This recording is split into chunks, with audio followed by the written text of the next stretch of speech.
Hi, this is Robert Scheer with another edition of Scheer Intelligence, where the intelligence comes from my guest. And in this case, someone I knew from when he was a high school student in Berkeley, California. And I was doing some research. His name is Steve Wasserman. He didn't write or edit all the books behind him in the picture, if you're looking at the video version of this, but he is in his office at Heyday Books in Berkeley, a remarkable organization made really even more important by Steve being the chief editor or publisher. He'll go into the exact title, but it has a long history, particularly in the area of indigenous studies of indigenous people, printing material, and so forth. It's California based. And we can talk about that a little bit. But he has been associated with a good number of the books behind him. He's been a major editor. He was at Hill and Wang. He was at, no, you were at, goodness, tell us all. Tell us about your career, Steve, and your relation to those books behind you. And then we'll get to a lot of the stuff I want to talk about. Well, Why the library? Show us the whole library. yeah, This is amazing. This is it, all his personal library at yeah, Heyday Books. yeah. What can I say? I'm a mad and obsessed reader, and the more I read, the less I know. And I hope that my brain resembles something like a colander, where the grid is so finely woven together that as I pour like sand through an hourglass, enough collects on the grid that I retain, and hopefully prompts me to, further exploration. But we should say, I began to work with Bob Scheer. I was in my senior year at UC Berkeley, and I was seeing a woman who lived in the house that he lived in Berkeley. And his then girlfriend and this woman and I went to have a Chinese meal at the Yen Qing in North Beach in San Francisco. And we went out to see Chrissy Everett and Billie Jean King play the Virginia Slims uh, uh, tournament. And we came back and we played chess and we smoked a couple cigars. And I went home, and at 8 o'clock in the morning, Bob calls me to say, I'm trying to work on this book. I'm under contract for a book about multinational corporations, and maybe you could have coffee and we could talk about it, and maybe you could become a researcher for me. And I didn't even drink coffee then. I do now, 50 years later. And so we began a long association. I had 8 years before then worked as a kind of foot soldier in his campaign when Bob ran for Congress in 1966 in the 7th Congressional District here in Berkeley to try to unseat Jeffrey Coheland, who was the Democratic representative and an apologist for Johnson's war in Vietnam. And Bob ran against him on a two-pronged platform to end the war in Vietnam and end poverty in Oakland. He lost, but garnered 45% of the vote. 2 years later, Ronald Dellums won the seat and remained in Congress for the next 40 years. But Bob and I began to work on that book, which would be published in the fall of 1974 under the title America After Nixon, The Age of the Multinationals. And it was really one of the early explorations of a phenomenon that is now known euphemistically as globalism, but which we, in our spirited dissent, tended to brand as imperialism. And I remember being in New York with Bob when that book was about to go to press. It was the age before computers, and Nixon resigned on August 9th, 1974. And it fell to me, the lowly researcher, to go through the page proofs and change manually all the tenses from the present, as in Nixon is, to the past, as in Nixon was. And I assure you that no task so tedious was ever so pleasurable.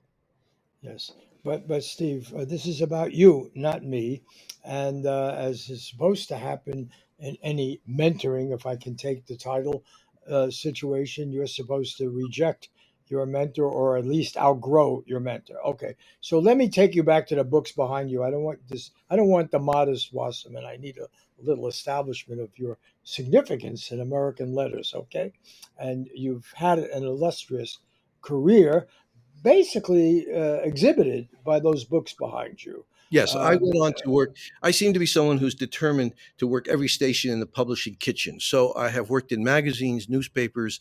In no particular order, I'm the former deputy editor of the Los Angeles Times opinion section when they had an opinion section. I'm the former editor of the Los Angeles Times book review when they had a book review. I occupied positions as publisher and editorial director of an imprint at Farrar, Straus and Giroux called Hill and Wang. I was an editorial director of Times Books when it was an imprint at Random House.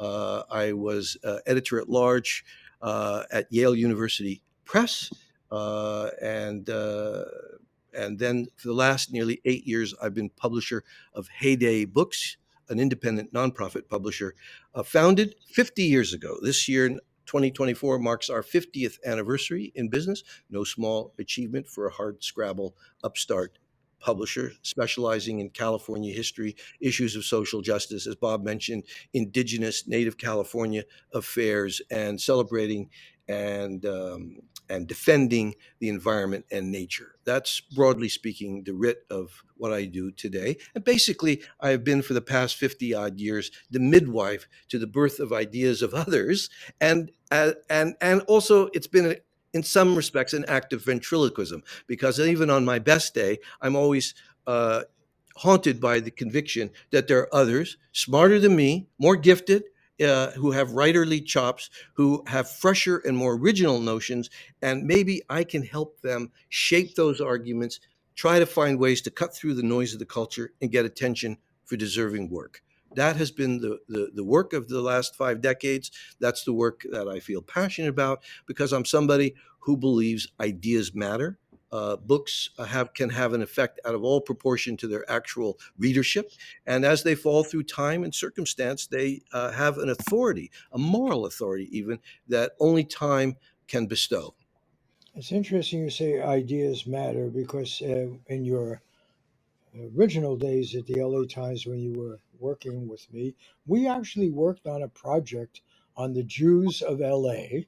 Mhm. And it's interesting because at the same time, and this has been criticized, not our work, but the other articles that were being done at that time, the longer form journalism that the LA Times was devoted to, where you had an article that started on the front page column left, but it all took over pages and pages.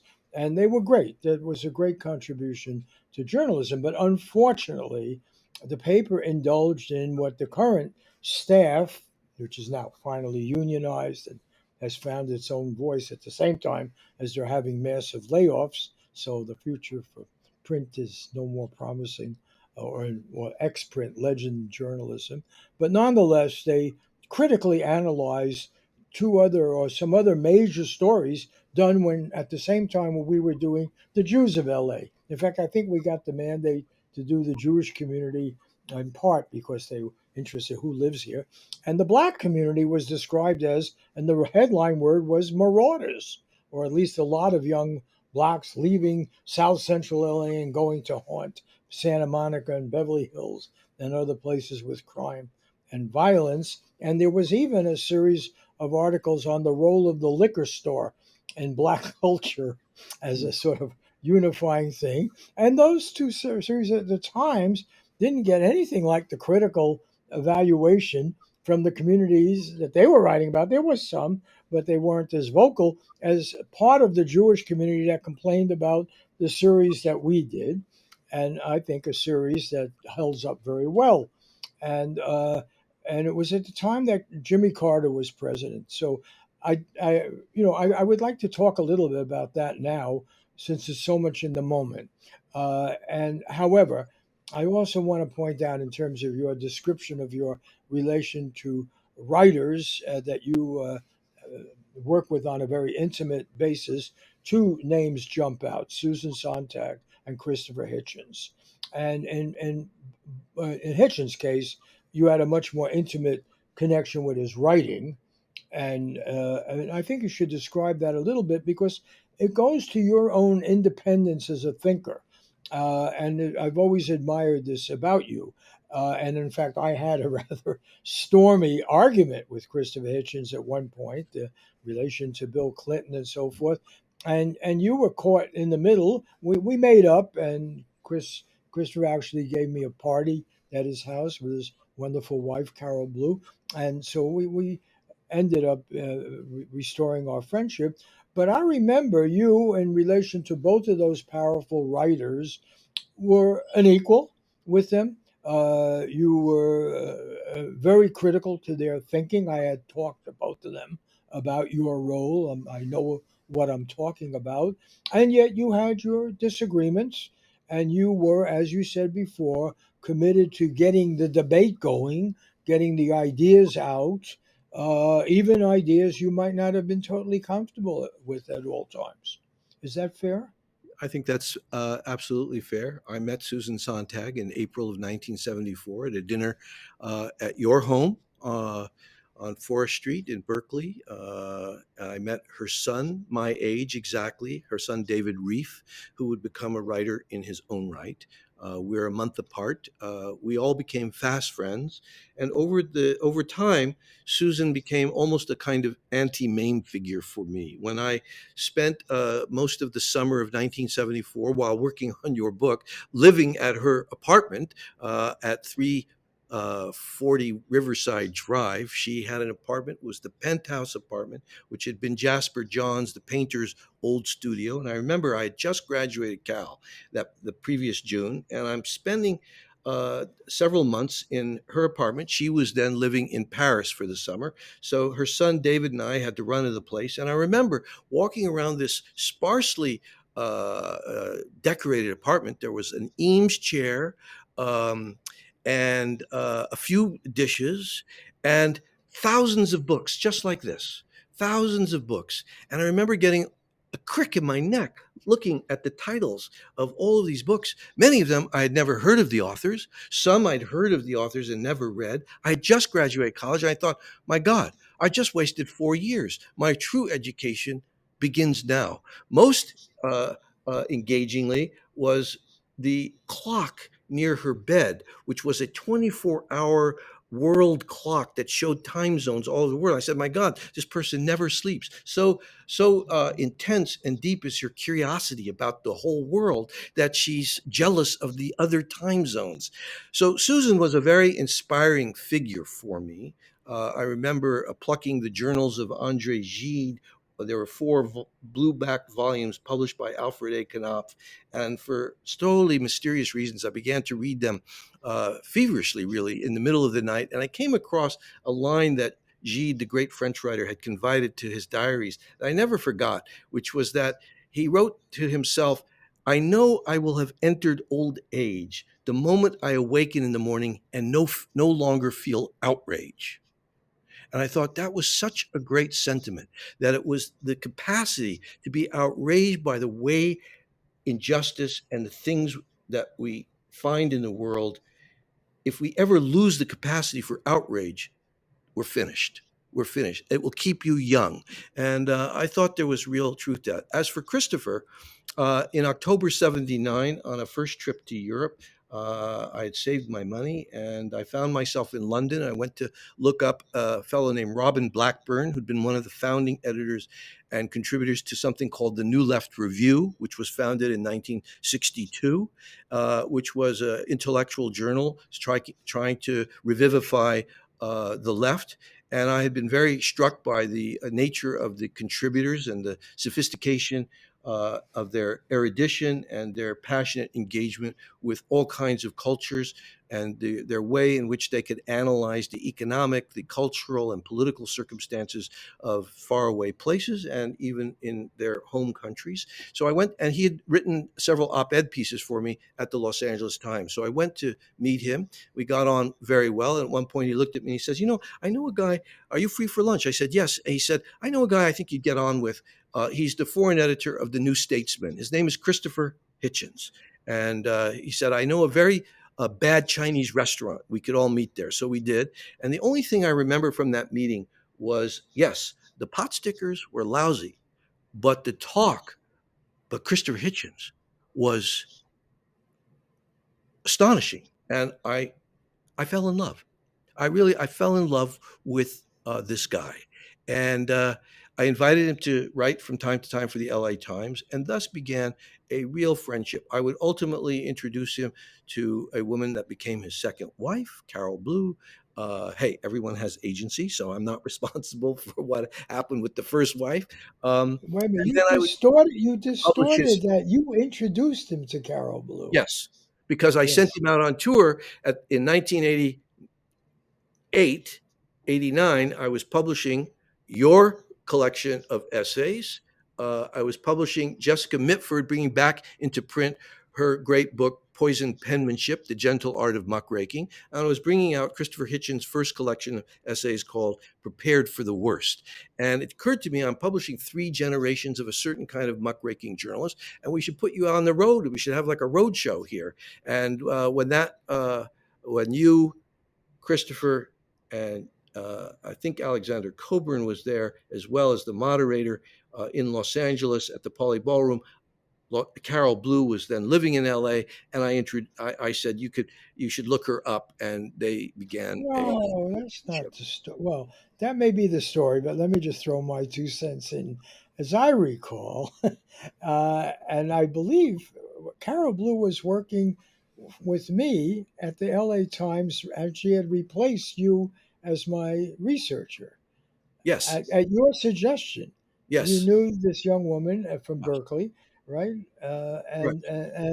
And then, as I recall, you sent her out to the airport to pick up Hitchens, Yes, yes, and then yes. Because Hitchens, he was going to stay with her. I said yeah. he reached at Uh, my. Yes, that's exactly right. but as I recall, at least the way Hitchens or somebody said this to me, he got back to deliver her to wherever we were supposed to be, and he said, "I've just met the woman that I'm going to marry." And then you said something like, "Christopher, you are married." There was a wrinkle in that, but he said that he instantly fell in love. I don't know. I don't want to make something up here, but that's the story I remember hearing. And I just to bring you into the story, we also had a big meeting. What is the place where famous L.A. for music, rock and roll, that your sister had access to, or she was very involved in the music business. And that was one of the venues where we had our Bad News Bears forum. Do you That recall could that? be. I was not in LA to attend those forums.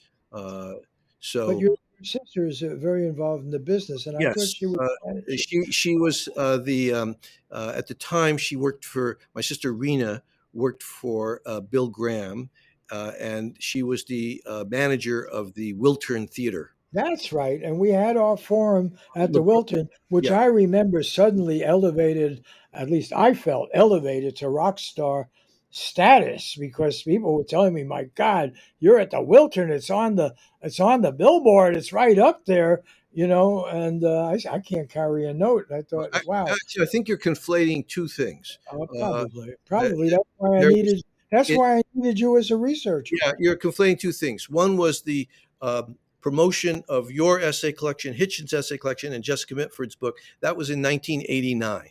Uh, Uh, but then in March of 2003, on the oh, eve of bombs falling on Baghdad, that's a big mistake. put together an Okay. event at the Wiltern, which Brian Lamb of C-SPAN broadcast the 2 hour debate, which I moderated, featuring you, Mark Danner, Michael Ignatieff, and Christopher Hitchens, taking opposing views on the propriety, both morally and politically, ethically, and in every other way, uh, regarding American intervention in what Christopher liked to call Mesopotamia.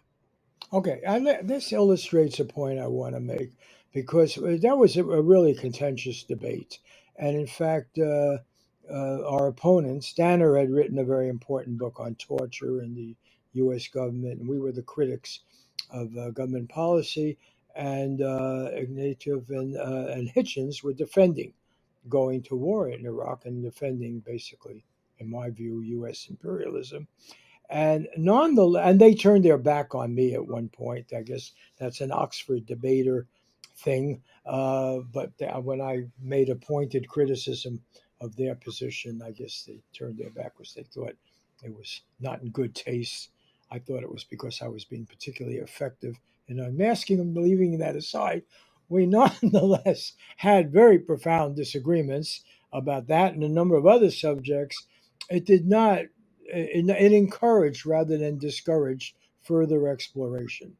As I said, when I wrote a book about the military industrial complex, Christopher Hitchens and Carol Blue gave me a party at their apartment in Washington. And almost the whole group that was there were the new neoconservative friends of Christopher Hitchens. It was an amazing evening. We're breaking bread. It's a nice meal. And I'm in a crowd of people who think I'm the personification of the enemy that's weakening America. Nonetheless, Hitchens insisted on a civil discussion. It was very enjoyable. We explored the issues, and so I think I want to pay tribute to you as an intellectual. You always and thrilled to the debate. You thrilled to the conversation, and I'm going to eventually, we're going to run out of time, but I guess we'll extend this as we always do. I want to get at a quality of the Jewish experience, which, because it's so much in the news now, and what it means to be a Jew. And at some point in life, Christopher Hitchens decided he was also partly Jewish.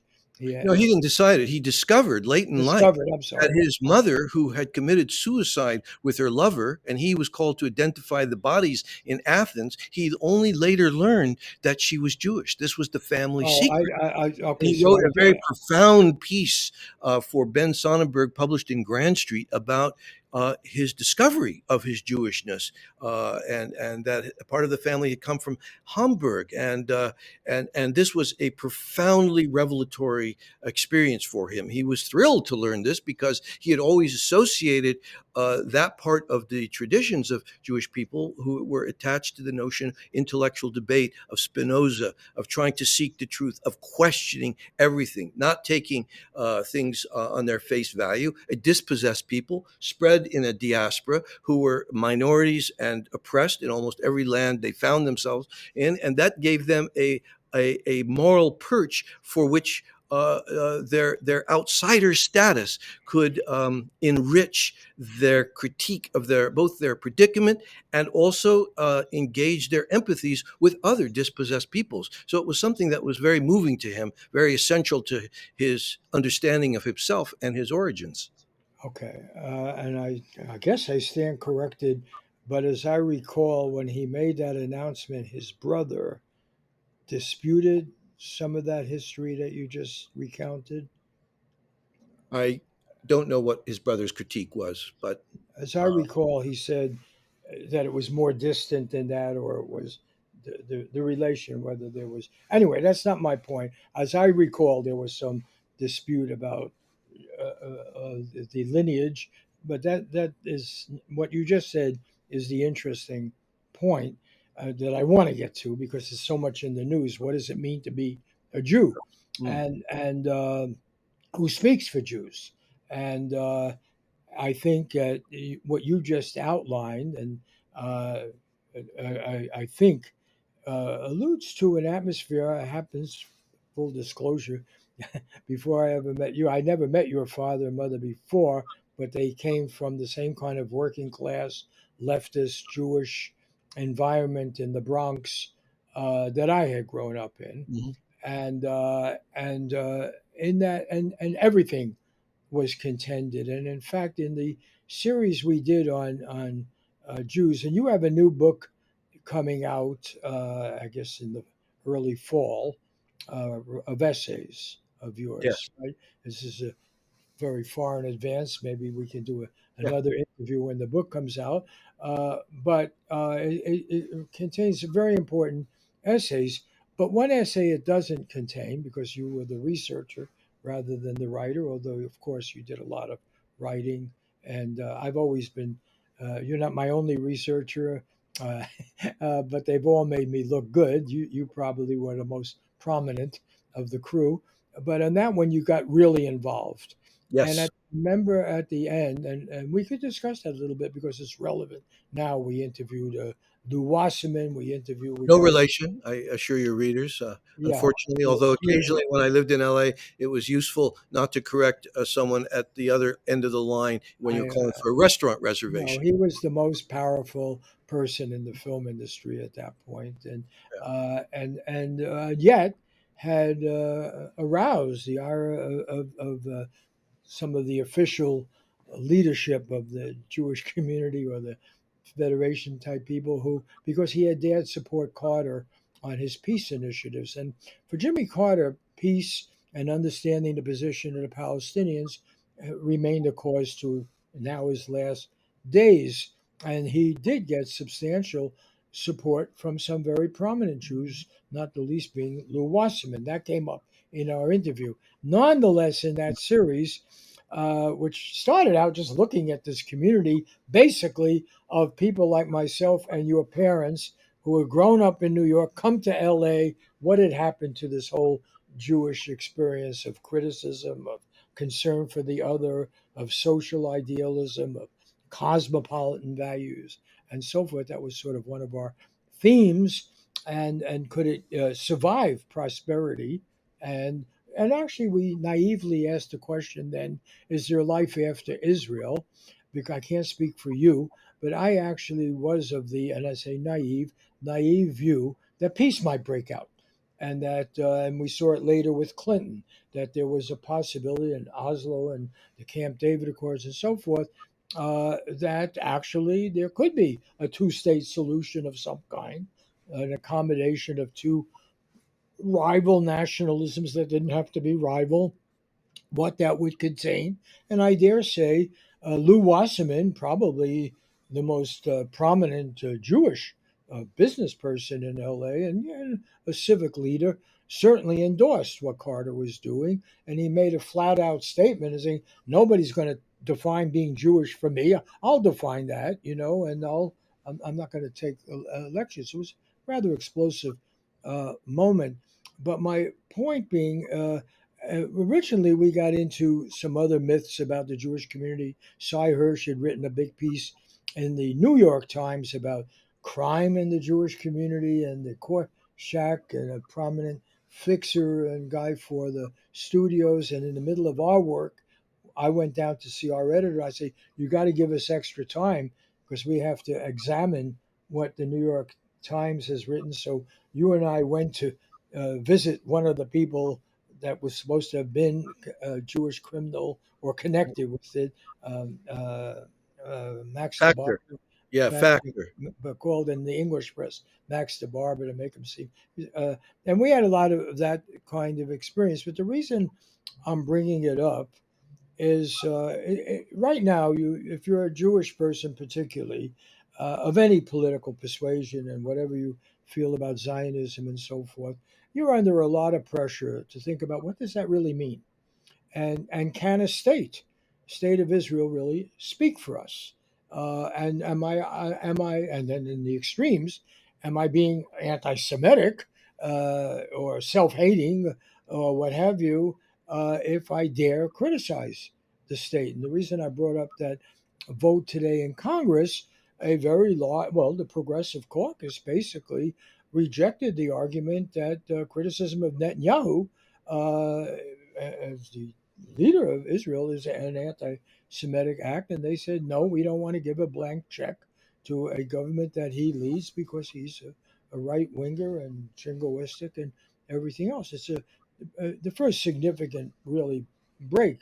But I want to take you back to a scene because you have such a great literary sense where everybody falls in.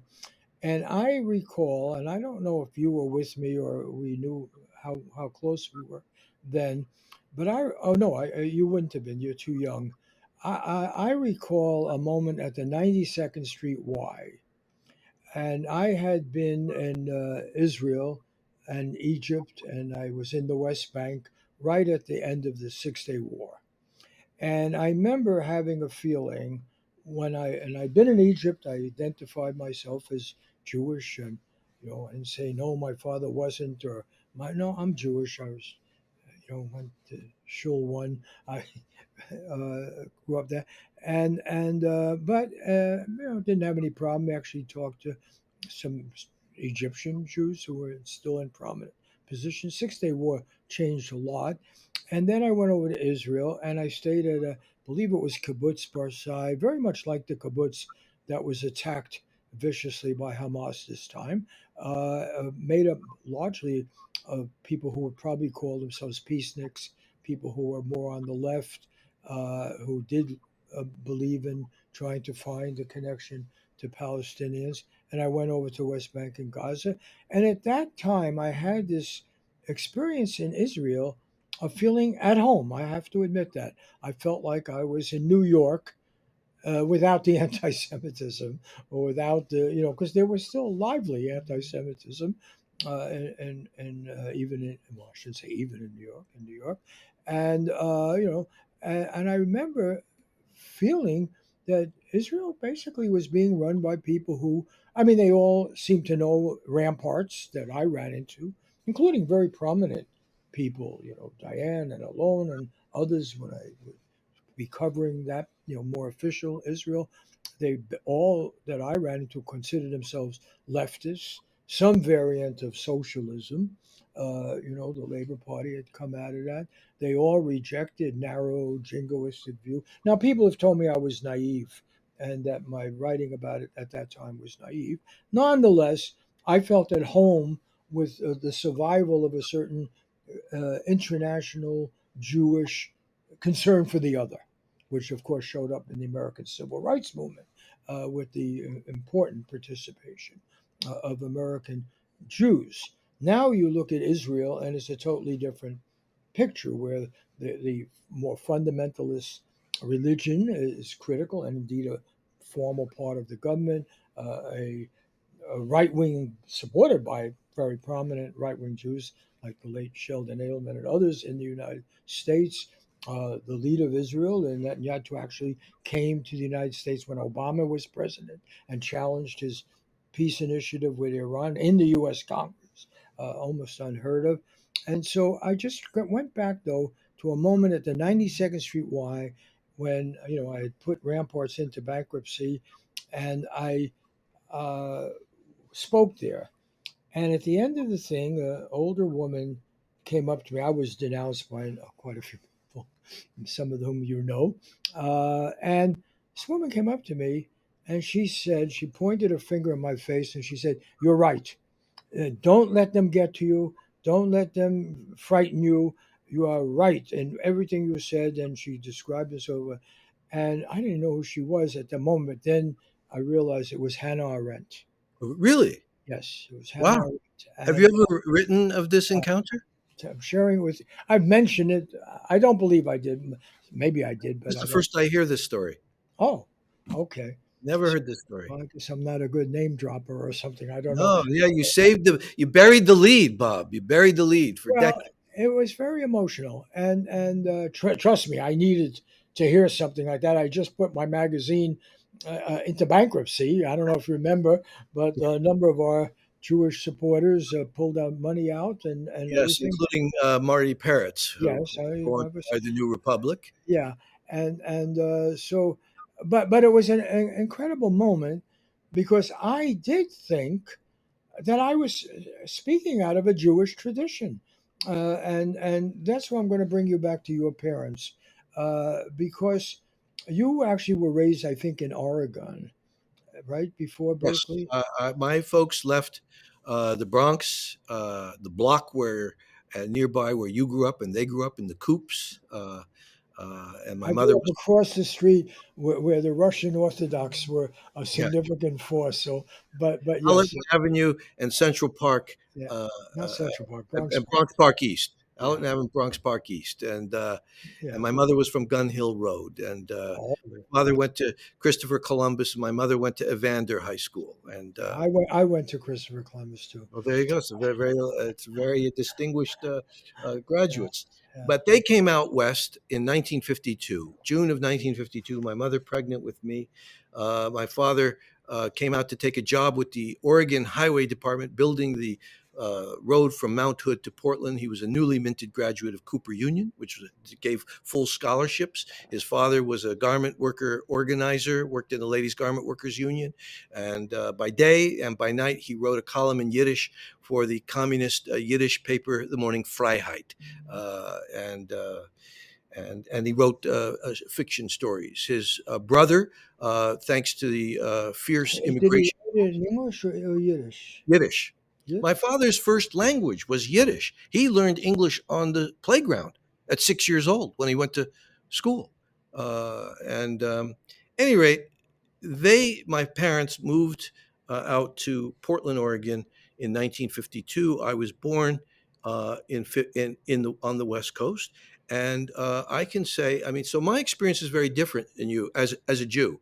I have never in my life that I'm aware of ever experienced an iota of anti-Semitism or prejudice directed at me as a Jewish person. And we lived for a time in a small hamlet of 2,000 people in Central Oregon called Madras, Oregon. And we were, to the best of our knowledge, the only Jewish family there.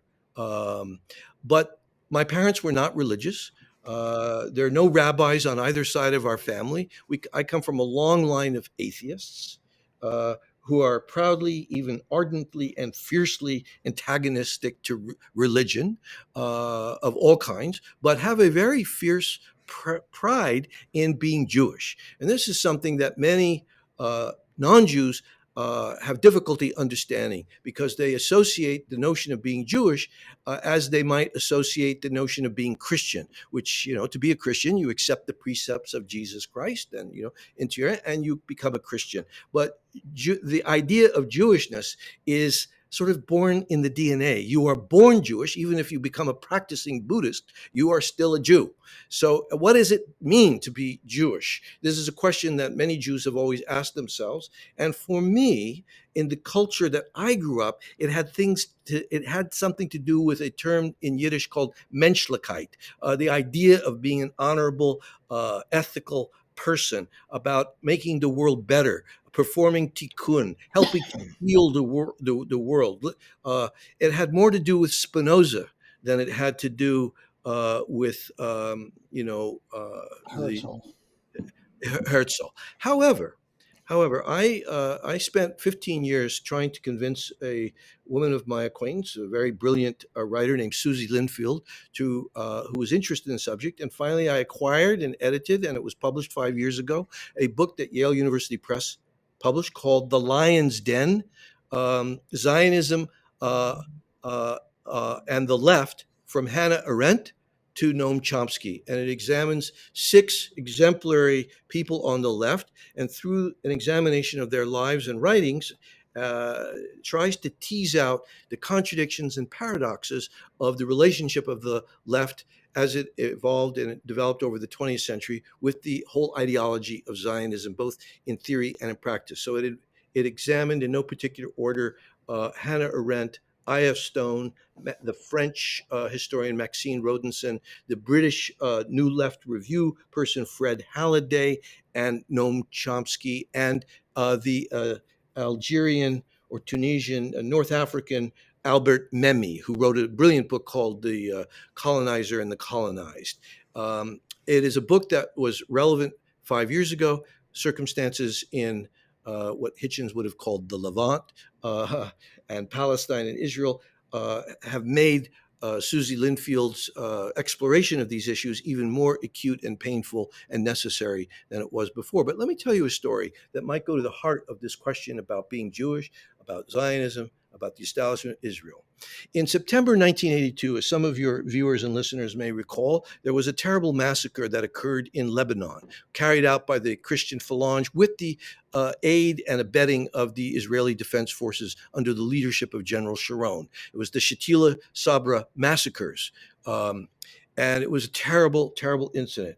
And I was at the LA Times. I was deputy editor of the Sunday opinion section. And I remember after those massacres and visiting the LA Times was Prime Minister Shimon Peres, who was on the left He was probably one of the more liberal people in the Israeli government, and he came on a speaking tour of Southern California. And as was the habit at the Los Angeles Times, he was invited to a very elite luncheon that was comprised of about 15 people on the editorial board of the paper, the editor of the editorial pages, and I was included in this group.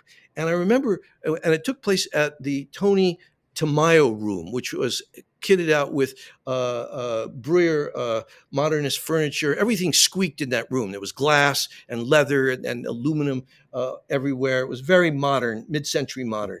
And I was seated. Perez was in the middle. Opposite him was Tony Day, then the editor of the editorial pages. Next to Shimon Peres's right was his bodyguard. And to that man's right was me. And throughout, the lettuce and the salads arrived, and we began to eat.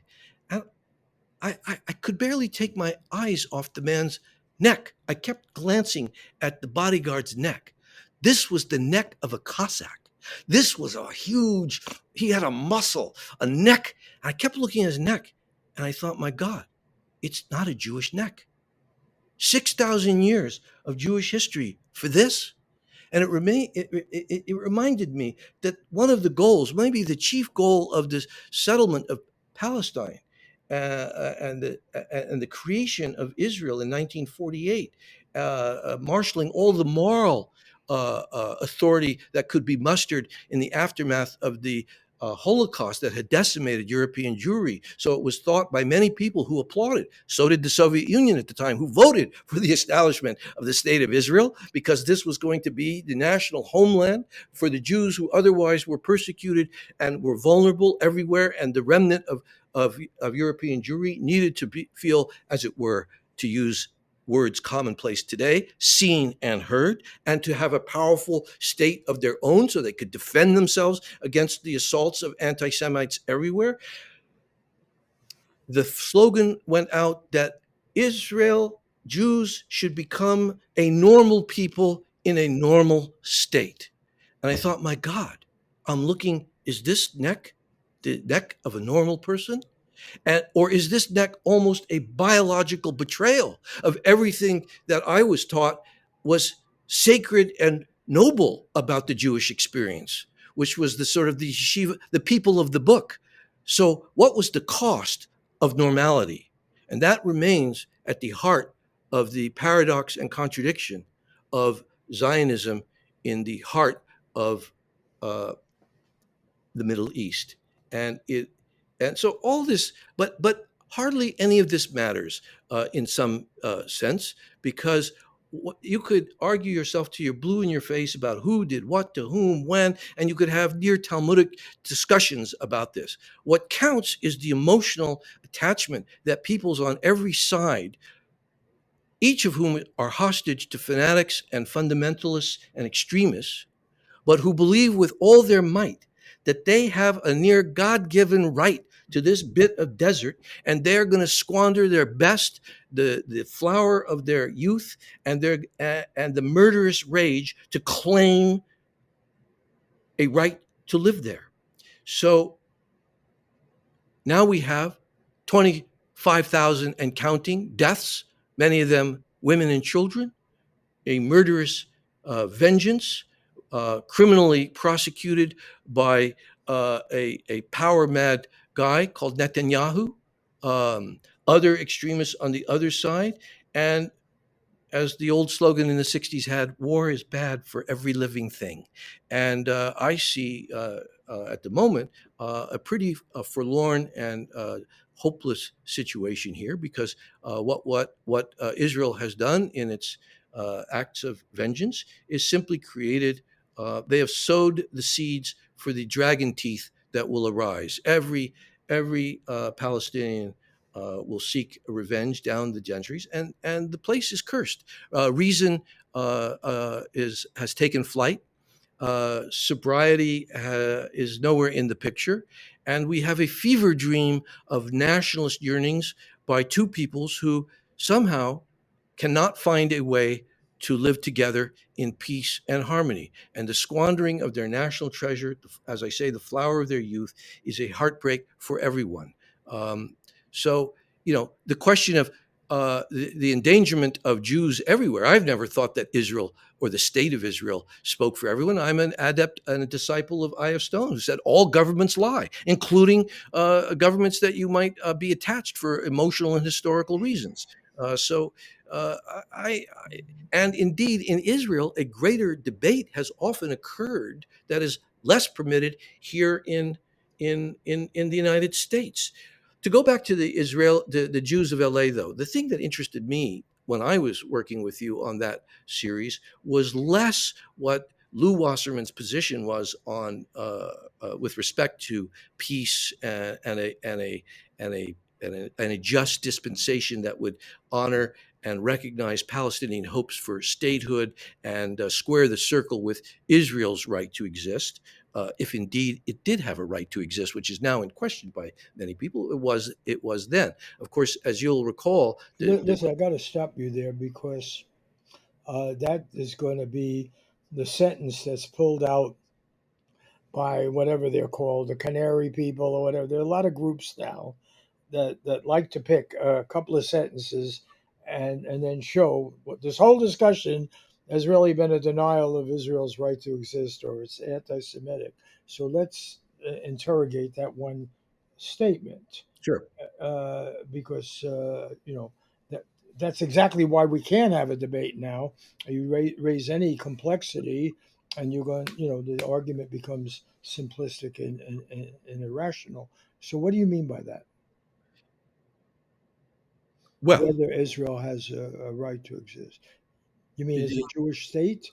yes, I mean, if the chant from the river to the sea is meant to say that Palestinians have a right to the land free of Jews, Judenrein, free of Jews, and that the Jews who are in Israel now, who are consider themselves Israeli citizens, are, as the current vernacular has it, simply either the progeny You meant of. the Palestinians, not the Jews. No, no. Oh, I oh, mean, oh, oh, the oh, oh. critique Okay. is that the I'm going Jews. to stop editing you. Let's start all over. Tell me Yeah, what you meant by that statement. Yeah, I said the question of Israel's right to exist yeah. has been debated since Israel established itself in its war in 1948, right? 48, 49.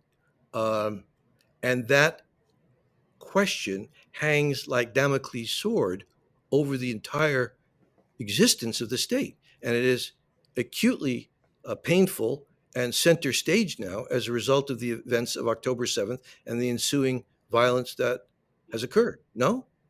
Yes, but Maybe even without taking a position on that question, the question is on the table. let me go. Okay, let me push this a little further. Uh, and you said something very important.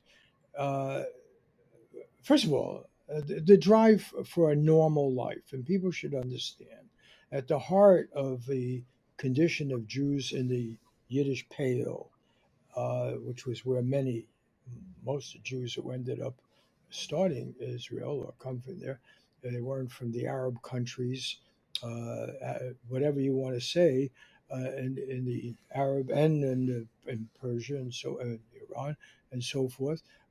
Jews were not subject to the kind of genocide that was visited upon them by primarily Western Europe, but with a lot of support from Eastern Europe. Okay, and that anti-Semitism as this was the most destructive force in human history as a targeted force was a product of not of Islam or Arab world or Persian world, but of Western European experience and Eastern Europe. Okay, let's put the whole Europe. But the heart of it was obviously Germany and Austria and so forth. And the irony is, and even though you didn't experience anti-Semitism in Oregon, anti-Semitism was quite strong in the United States. In fact, one of the things we pointed out in our Jewish series is the major social clubs in Los Angeles excluded Jews, which is why Jews felt they had to have Hillcrest in their own golf course because they couldn't play golf at the major golf course, and they couldn't be in the Jonathan Club. They couldn't be in the California Club. So, and I can assure you, as a kid growing up in New York, I was punched in the face of more than once because I was accused of killing our Lord or killing Christ. And it wasn't until I was working at Ramparts magazine, a Roman Catholic literary quarterly, when I got hired there, that the Pope said we didn't do it, officially, Pope Right. John. So this was not for your father's generation in New York, your mother's generation. It was live issue, and including at our Christopher Columbus High School, where not only did we think that Columbus had invented America, and so forth, but we had to fend off anti-Semitic attacks from other kids. It was not unusual part of our experience. The desire for normal life, the words you use, grew out of the fact that Jews were prevented from leading a normal life. They were not allowed, or very often, to have land. They were not free in their total movements. That's why you had the Yiddish Pale. And there was hypocrisy in both the Soviet Union and the United States. It's not clear which one first recognized Israel, but they were the first two to recognize Israel. They didn't have clean hands.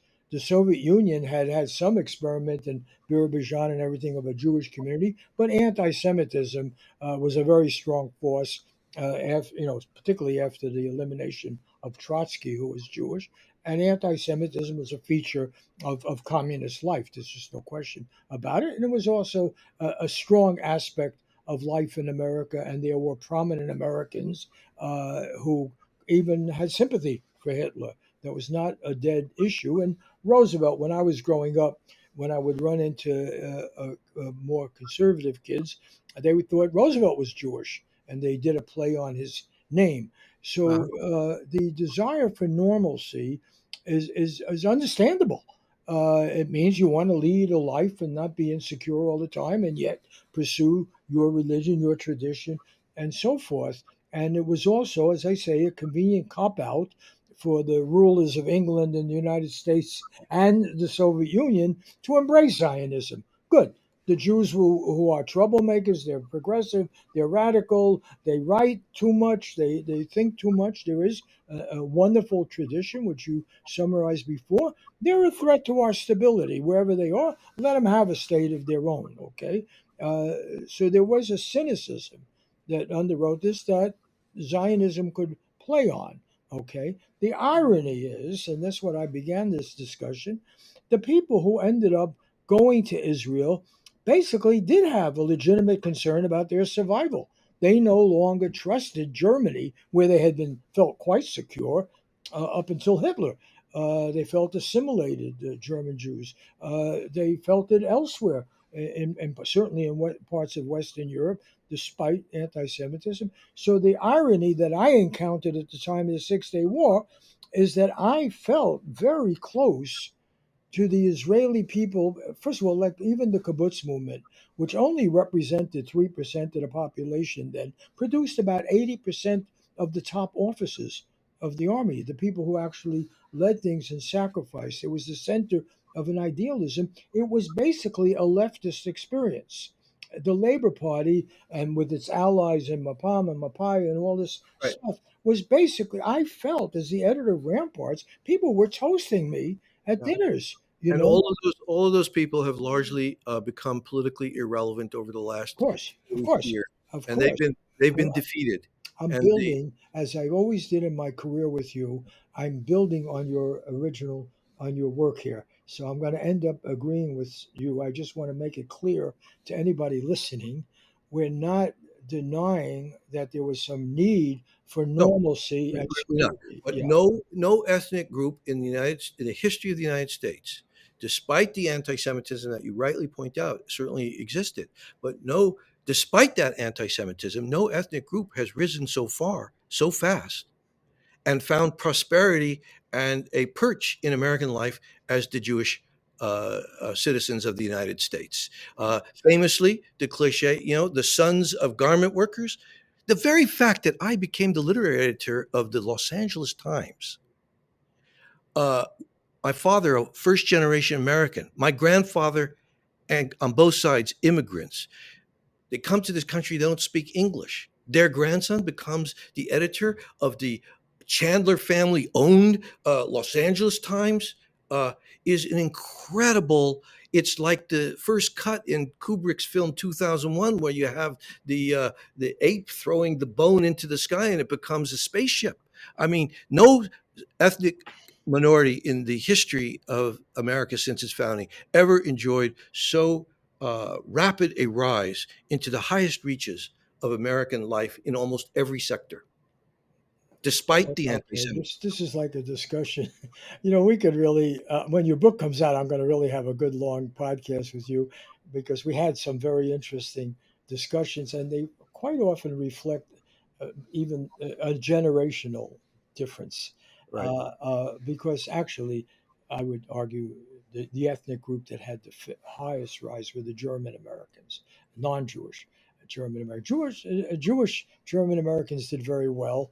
Yes, Yes. yes, Yes. they did very well. But still, The interesting thing about our the Jewish Jews of LA series, yeah, that this was a triumph to the extent that Jews became powerful in LA. They battened on Hollywood. They were outsiders. Neil Gabler, in his book How the Jews Invented Hollywood, is at the center of that story. What was interesting is that the Jews who came from the Pale, your parents, my grandparents, these were in contradistinction to the German Jews, right, who were the merchant princes and the financial. they didn't want us. They didn't want us. They didn't want us. Yeah, No, we would remind them of their messy origins. You yeah, know, yeah. so there There's was no question about it. There was there was a difference yeah. between Los Angeles and New York. Well, the irony is, you talk about, you know, your father went to Cooper Union, which was For Cooper Union, full scholarship, he was huh? full scholarship, of course. And Yeah, I no, asked him, but had you not gotten in, where would you have gone? He said City College. yeah, That he was would have gone to City College. We had very good engineering school. That's where I also went. But your father is very smart. Was very smart, very good at what he did. And you don't mention he ended up working for Bechtel. He went very didn't far. come up, but I'm happy to mention it. At the heart of what my father wanted to do was a social consciousness. He wanted to build buildings and things for the masses. He became a hydroelectric engineer. At the time, it was thought clean energy.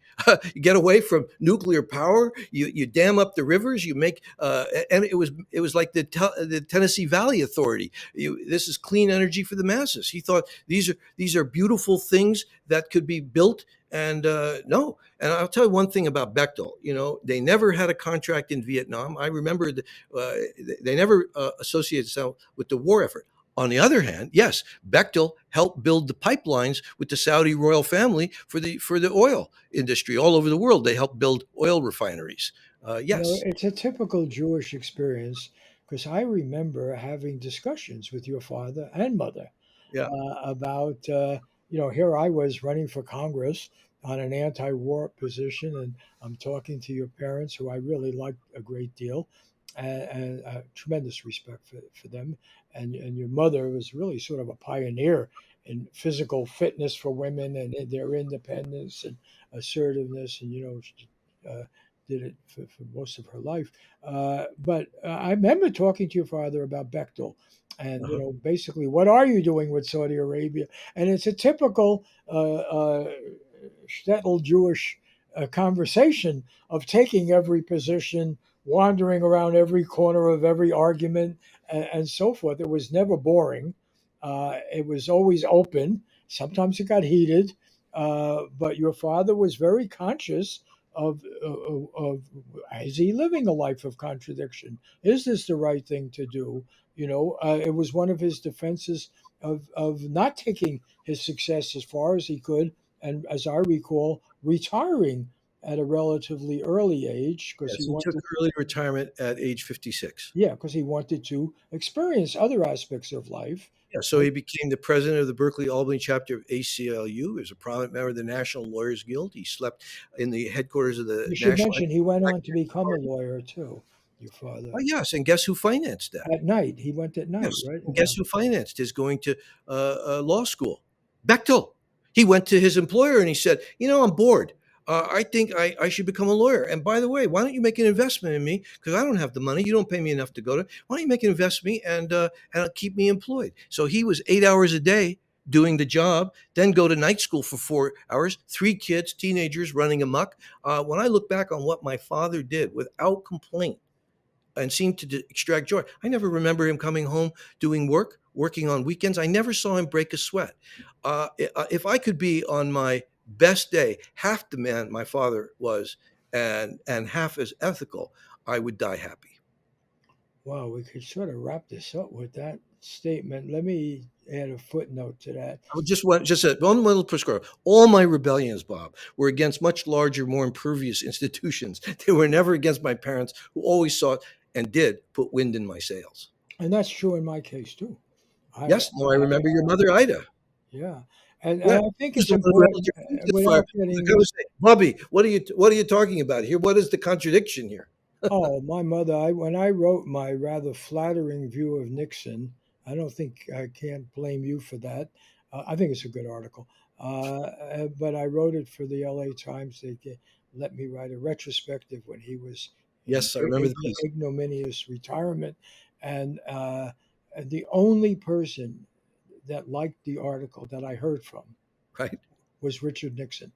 It was absolutely amazing. The first person who read this was my effort at objective journalism in the extreme. My taxes had been audited by Nixon. I considered him a war criminal. Nonetheless, I tried to step back and look at why did he go to China?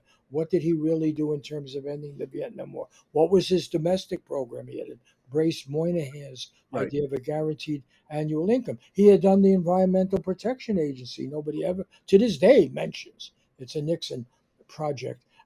Nixon was a man of contradiction as well, and very much influenced by Eisenhower, who he had served as vice president, and was much more, by today, would be considered a leftist Republican in the extreme. Richard Nixon, compared to, he certainly was not for shattering the federal government, and nor was he more of a warmonger than Lyndon Johnson or maybe Joe Biden, who's Yes. certainly establishing a record in that department now. But ironically, since we're talking about family and everything, my mother was living with me in Orange County, and this was a very long article, and Yeah. I was home that day, and so the article came out in the LA Times, and my mother read every word with her glasses, and she was already 85 or something, reading, reading, reading.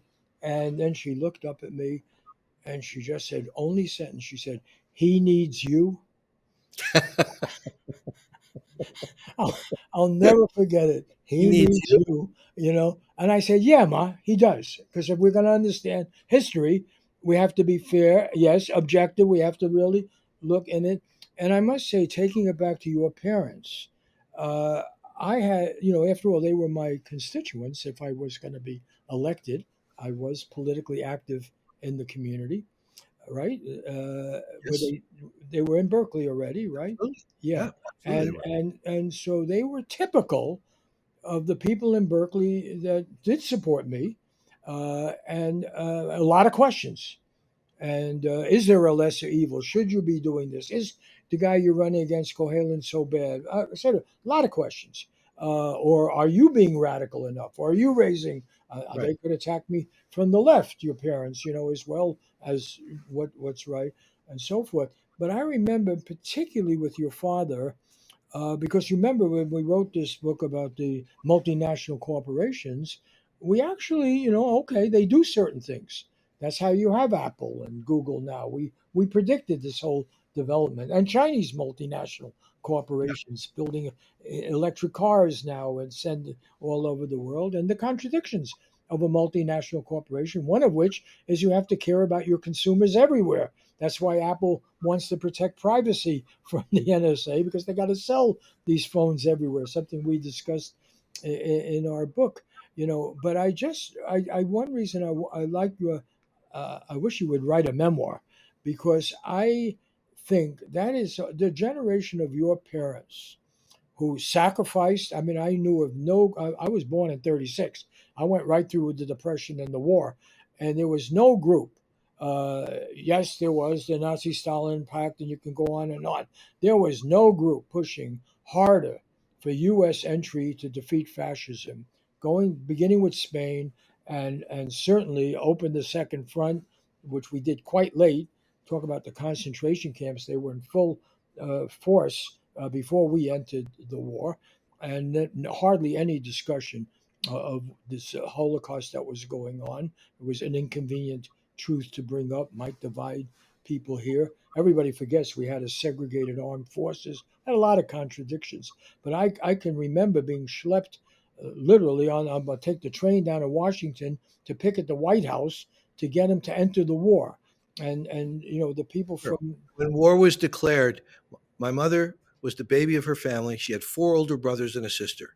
All the four brothers served in the Second World War. I never met the two eldest, Max and Sam. I'm named after Sam. Steve. I don't know how they got that from Sam, but that's the story of the family. They were killed within. They were among the first to enlist. They'd been members of the American Communist Party. They had followed the events in the Spanish Civil War. They were premature, as the saying went, premature anti-fascists, and they were eager to fight Hitler. And they were killed within a week of each other. One of them is buried in Belgium. One of them is buried in a military cemetery in Arkansas, I believe. Um, my mother has never gotten over their sacrifice. So yes, we shed blood in the war against fascism. oh, we had a war memorial in their old neighborhood. Because where I grew up, we had a war memorial right there in the middle of the coops, and they Yeah. put names on it and the gold star. But I do want to say half of my family were Germans, and Yes. and one of the confusing things, my uncle in Germany, he was wounded in Stalingrad, on the German army side. But the fact is, my German relatives in the United States, I know you and I have discussed this many times, were also premature anti-fascists, and because they were on the left. I don't Yes. want to label them. Some were wobblies, and some were socialists, like more conservative, and some were communists. I think my uncle Edward was. I know my father was briefly and kicked out because he did a wildcat strike and got denounced by my aunt Lily. It's a whole nother family chapter.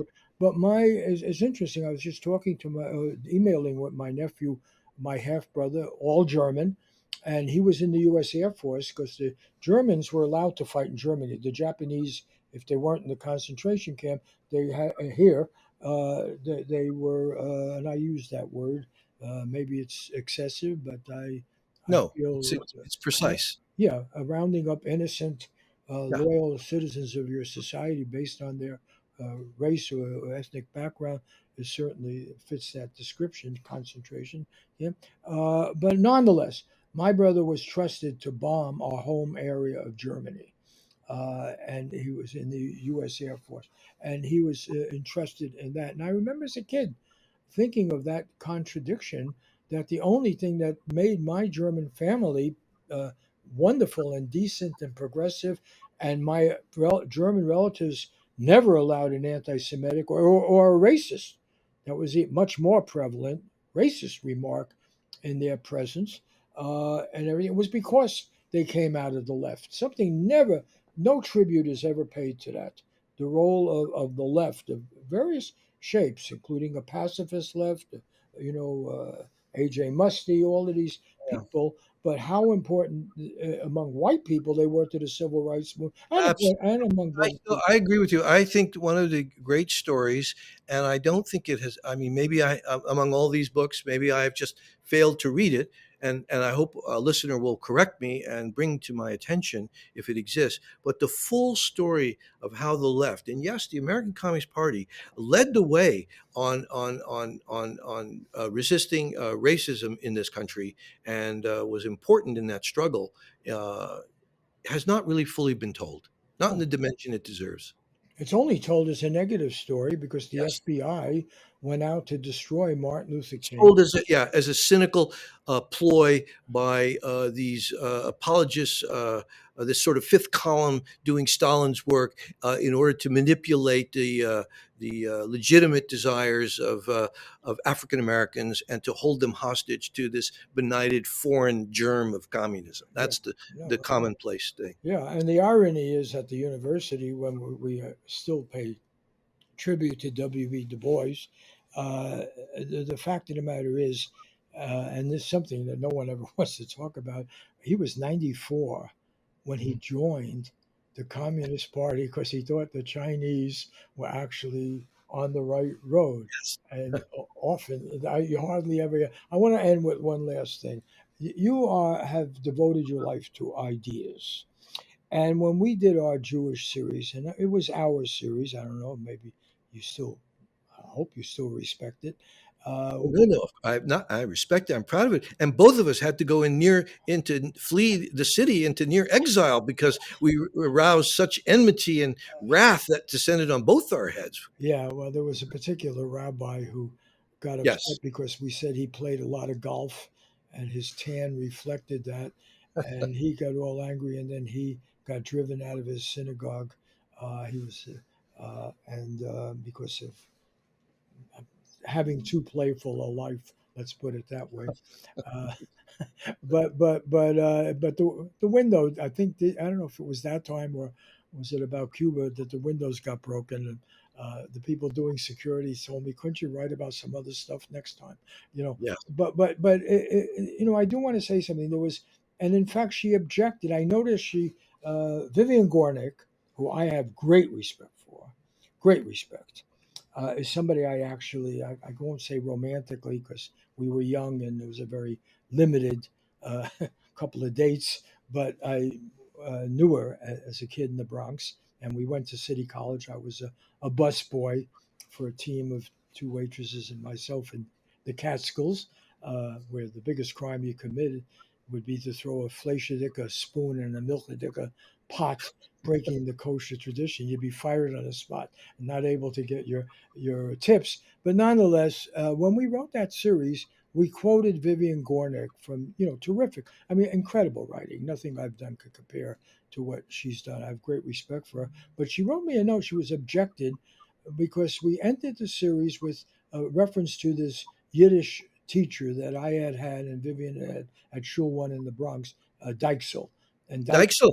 Yes. Dykesel was the first person taking this back to Heyday Books. Dykesel Yes. was the first person that I ever heard. We were playing cowboys and Indians. Even in a progressive neighborhood, we were killing Indians. Okay, Right. we didn't know they were indigenous people. We didn't, we accepted the whole modernization mystique everywhere in the world that Right. industrialization would bring enlightenment, and we wanted machinery to come in, blah blah blah. But no one ever had a word to say about Native Americans that was positive. There were savages in the American Declaration of Independence, right? That's in there. American Right. Declaration, the word savages. And Dykesel, this Yiddish teacher, teaching us Yiddish, not Hebrew, but Yiddish, the language of our diaspora, of our struggle, of our survival, an incredibly poetic, dynamic teacher. And she described him in her book as having this bony hand grabbing her Yes. wrist. And we quoted from her. I remember the Said, quote. Ideas, Dolly. Ideas. They're the most important thing. no, with them you have everything. With them, you have everything. Without them you have nothing. Yes. Yes, now I've become your researcher.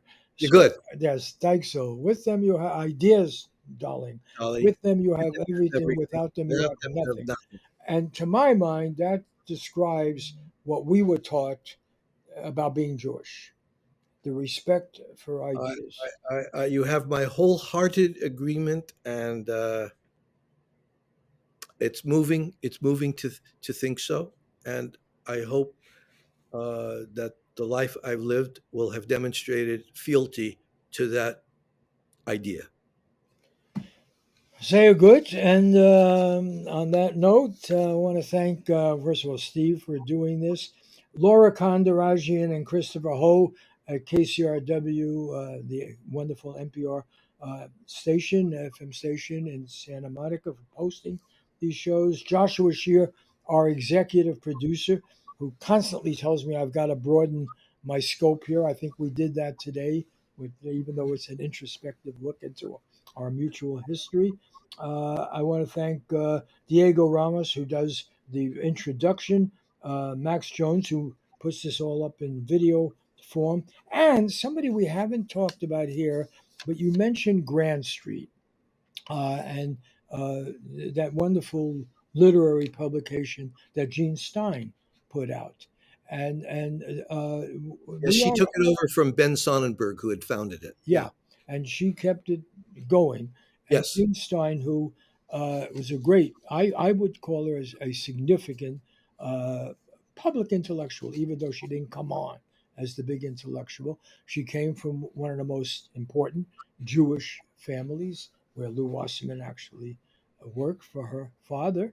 And but Gene Stein, since we've talked so much about what does it mean to be Jewish, was actually the first person that really persistently and in a profound way challenged my own naivete about Israel. And I'll use those words advisedly. I indulged the notion that the heart of the leadership of Israel was in the right place and that they were being twisted by events.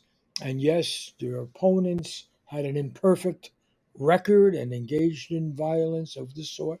We saw some of their opponents in the start of this new stage of the war.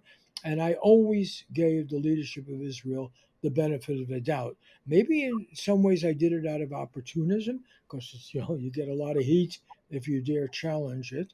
I think we're in a moment now where it is just simply deeply immoral for anyone, non Jewish or Jewish, to give any nation a blank check, no matter what they call themselves. But as a Jewish person, and I do consider myself fully Jewish, and I notice the religious interpretation if you have a Jewish mother, you are fully Jewish. So let me take that. And I just think this is a moment in which you cannot remain silent and still call yourself a Jew. I don't know. I mean, to my mind, that's obvious. I'll let you have the last word on that, Steve Wasserman. But I did want to finish my tribute to Gene Stein because, in memory of Gene Stein, we get some funding for this show, which I very much appreciate. I think this particular discussion acknowledges certainly my debt to her and her through her friendship with Edward Said, a really important Palestinian scholar, and she introduced me to him and to his work. I really feel that a lot of my thinking flows from her persistence in challenging me on this very issue. I'll let you have the last word, Steve. There's much that I agree with what you said, and there's aspects I don't agree with. Who would I, want it any other way? I would say that the hyperbole is not conducive to a sober and unsentimental look at the nature of Jewishness. I would not say that if you remain silent, you are not a Jew. I don't think you are. Jewish people can be silent and they can be outspoken. They can be racist. They can be self hating. They can be ugly. They can be beautiful. They can be handsome. They can be on the side of the angels. All of them are Jewish. Why? Okay? So, Why, no, you're why, not why, led. why, why, Steve? I can't let it go that way. You cannot read Is it people by out of birth? Is it tribe. by religion? Is it It's by not has nothing cultural? to do with religion. It has to do with birth. You're born into the tribe, and you are free to believe any cockamamie crap you want to. You could become a fascist, and other Jews will perhaps, I hope, denounce you for that. You could become a self hating Jew and mask your identity and join the Nazi party. You're still Jewish. Okay? So the Jewishness has nothing to do with your fealty to religious precepts, to something called Judaism, to whether it's conservative, reform, or anything, or whether you're agnostic or atheist. You are still Jewish. The nature of Jewishness transcends political position or religious theology. And that is a determination that the Nazis certainly adhered to when they put everybody into the ovens, no matter what they believed, no matter what their class was, as long as they were regarded as Jews, they were fit for the ovens. So I reject entirely this notion if you remain silent, you're no longer a Jew. Let's condemn them on other grounds, but not on the grounds of ethnicity. Okay, because but I take great exception to Just that. I think at least actually, we should do a part two on Let this. me ask you a final question, Bob. No, no, Do you think that the state of Israel has a right to exist? good question. I do, but not as a religious, a guaranteed religious majority. I believe in one person, one vote. I believe that all people are equal. Okay. Wait, Second question. wait, you asked me a very No, no, second serious question. question. Do you believe I, that I like that to. Israel has a right to exist as a Jewish state? No, I don't Okay. believe any state has the right to exist by an artificial majority of its sentiment and decision making. I think that's inherently an undemocratic idea. And let me persist a little bit here. I Yeah. think alien to my notion. At the end of the day, it's up to anybody, whether they're a convert or actually anybody, to make their own definition of what this label stands for. You did it with a certain amount of energy just there. And let me say it's not the first time. Let me beg to differ.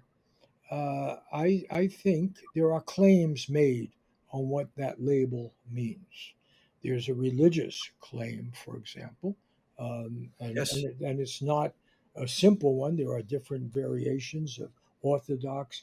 The two main American worship standards or synagogues, the Reform and even the Conservative, are not really accepted in Israel or without authority, or certainly without religious authority. But I do think for much of the Jewish experience in this world, and you don't have rabbis in your family, I have a long line of rabbis on my mother's side of the family. That's what my mother rebelled against. And she then rebelled against the Bolsheviks. That's why she came here after the Russian Revolution. My mother was a true free thinker by every standard. Nonetheless, there are different claims to what that word means. I think at the core of it would be some sense of obligation to a standard of truth or decency or values, whether you're coming from the religious or the secular, there is, or the tribal. There's a claim that either through experience or through scripture or something, that there's some wisdom, there's some meaning, and I think that's why Jews show up disproportionately in social movements for improving society. I think there is a shared sense of obligation. You can call it tribal, a tribe that has suffered much, right? A tribe that has been forced to live often in a hostile diaspora. And so I don't think it's just a matter of mindless rhetoric on my part to say that all of these different Jewish groups, including the ones I very strongly disagree with, do make a claim to some essential Jewish values. So Right? yeah, no, I Yes, get it. So let me. I know it's a So trap. Let me if concede so your if the point. logic of what you're arguing, and I understand it, suggests that it would not your notion that the claim of a Jewish homeland in the form of a state of Israel is not one you would embrace because it hollows out democracy and blah blah blah. So by the same token, would you By the way, not would you not be for a Palestinian state? let me just go a step further. It not only hollows out that, it hollows out the religious notion. Fair enough. But by the same Let argument, me just be clear to about that for people the who don't, establishment of a state that for voted people who, to excuse me, the enshrinement of Palestinian nationhood, but excuse me, because, on the same basis on which you are deeply skeptical or even opposed the notion of a Jewish state. okay. Uh, Look, first of all, and since we all believe in rational and full discussion, I'm going to take this time now to engage in this because I don't want to go swapping slogans. Okay. I'm Now, not making a slogan. no. Let me just be clear. First of all, Yeah. the religious claim is also one that exceeds secular arrogance and says, originally it's not supposed to be even secular people who decide where you have Israel. It's the return of the Messiah. But leaving that aside, I have no objection to a Jewish state when there's a majority of Jews, as long as they follow recognized international uh, rules for the rights of a minority in any community. Yes, if Israel had not expanded and kicked out people in a Nakba and so forth, and or if the Palestinians had just been there and there hadn't been this great flood of refugees and people coming in, yeah, I believe there should be a state for the Kurds, for example. I think I'm not opposed to Chechnya's independence or Georgia's, if in that particular piece of real estate. I'm not a big nationalist. I'd like to see more of a one world experience as implied by the formation of the UN. Nonetheless, I accept that I think you once used the word geography. Geography is fate. Yes. This also relates to population. See, I did learn from you, Steve. Geography is fate. Those But I do believe, yes, as a pretty good rule of thumb, whatever people happen to be living in a designated area, however it developed, if you follow the principle of one person, one vote, you prevent any discrimination, you guarantee equal human rights, and a majority of them happen to be Kurds or Jewish or Palestinian, and they vote for people that are sympathetic to that as long as it's not coercive and don't have an established religion and follow basically principles of minority rights and so forth. I say you could call it whatever you want to call it as long as you follow those principles. The contradiction with Israel is that they favored a geographically expansionist policy. The Yeah, Israel that we don't. We should belabor the no, point. no, I just want to Agree finish with the you on thought. I want to finish the thought. this. Yeah. The Israel that I visited in 1967, at the time of the Six Day War, uh, was at least aware that it would fail as a society if it did not guarantee the Palestinians then living, whether they were Christian or Muslim, or anybody for that matter, there were other people living there, if they did not fully recognize, all the ones I talked to, their rights. Now, they weren't in the army, but that also would have to be. The Palestinians contributed blood to the Israelis, a number of them in Israel. So the basic argument, you don't put the question, I think, properly. The question is, people can have societies in which one religion or one ideology or whatever is representative of a majority. We certainly have lived that in the United States with white, basically Anglo Saxon people, basically Christian, but we have enshrined in our Constitution, and it's not always exercised fully, the rights of minorities and the principle of the fundamental rights, so human rights of every individual. So they can't have religion imposed upon them. You can't establish. If you ask me, do I believe in a Jewish state with religiously derived laws and going to rabbis to determine what laws? No, because that's fundamentally a denial of the rights of other people. If what you really mean is a state where a majority of people by not by coercion, by ethnic cleansing, by fascist repression, but rather they happen to be a majority of Jewish people. Yes, if you're pointing out the contradiction of defining it as something called a Jewish state, meaning not as a description of demography, the demographics, but rather the imposition of something called Jewish law or Jewish preference or Jewish favoritism. Yes, I'm against it because it's fundamentally undemocratic. And so would the Palestinian state be if that is that what you're talking about? Would mean non-Palestinians vote matters less, or their rights are not as important or equal. Yes, I'd be opposed to a Palestinian state. Well, we find ourselves in agreement on both these questions for the Yes, reason. as when you were just younger, I thought you were out of high school. I guess you were out of college. I think I met you when you first were out of high school when you worked in my campaign. I may be Yes. wrong. Yeah, but anyway, No, I don't mind. We've gone a little further with this last discussion, but I think we should leave it in. We could edit it out, but I think we should leave it in. Do it as you wish. These questions beg. The answers are often elusive, but they hopefully we've been able to ask some of the right questions that challenge both our positions in ways that will deepen our thinking and give us greater insight, and perhaps that most elusive of virtues, wisdom. Well, there you go, Wasserman. The pithy quote at the end that we can use. That's how you saved some of my writing. Okay. And All I've right, already done the thank you to everybody. So see you next Danke, with be another good. Saguzon. See you next week with another edition of Sheer Intelligence. And look for Wasserman's book coming out in October. Yes, called Check every out Heyday. called. Tell me something. Tell me anything, even if it's a lie. Okay.